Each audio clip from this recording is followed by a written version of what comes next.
एक आदमी ने बहुत ही खूबसूरत लड़की से शादी की। शादी के बाद दोनों की ज़िंदगी बहुत प्यार से गुजर रही थी। वह उसे बहुत चाहता था और उसकी खूबसूरती की हमेशा तारीफ किया करता था। लेकिन कुछ महीने बाद लड़की चर्म रोग से ग्रसित हो गई और धीरे धीरे उसकी खूबसूरती जाने लगी। खुद को इस तरह देख उसके मन में डर समाने लगा कि यदि वह बदसूरत हो गई तो उसका पति उससे नफरत करने लगेगा और वह उसकी नफरत बर्दाश्त नहीं कर पाएगी। इसी बीच एक दिन पति को किसी काम से शहर से बाहर जाना पड़ा। इस बीच एक दिन पति को किसी काम से शहर से बाहर जाना पड़ा।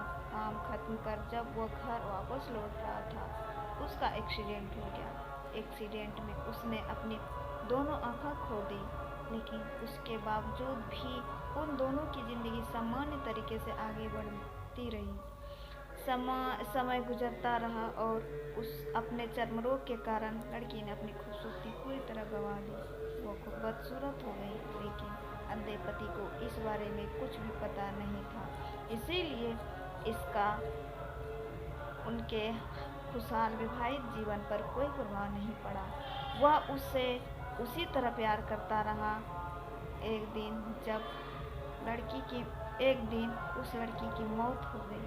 पति जब अकेला हो गया था, वह बहुत दुखी था। वह उस शहर को छोड़कर जाना चाहता था। उसने अंतिम क्रिया संस्कार सारी क्रियाविधि पूर्ण की और शहर छोड़कर जाने लगा। तभी एक आदमी ने पीछे से उसे पुकारा और पास आकर कहा, अब तुम बिना सहारे के अकेले कैसे चल पाओगे?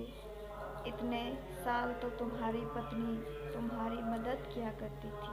पति ने जवाब दिया, दोस्त, मैं अंधा नहीं हूँ, बस अंधा होने का नाटक कर रहा था, क्योंकि यदि मेरी पत्नी को पता चल जाता कि मैं उसकी बदसूरती देख सकता हूँ तो वह उसे उसके रोग से ज़्यादा दर्द देता। इसीलिए मैंने इतने साल अंधे होने का दिखावा किया। वह बहुत अच्छी पत्नी है, मैं बस उसे खुश रखना। फ्रेंड्स, कहानी कैसी लगी? अगर कहानी अच्छी लगी हो तो